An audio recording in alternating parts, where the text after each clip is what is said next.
How to share folder or drive in Windows 11 PC.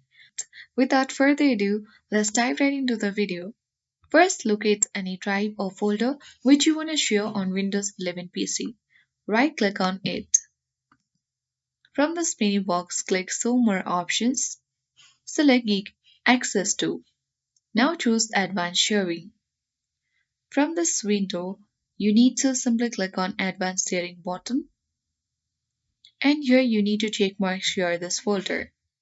If you wish to share the name or change the name, you can easily change it and limit the number of simultaneous users to. Click on Permissions button. And here you can easily customize the permissions for everyone and click on OK button and then apply. And once you have done that, you will successfully share your folder or drive on Windows 11 PC. That's it. I hope this guide was helpful.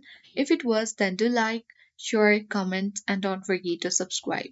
Thank you for watching and see you in the next video.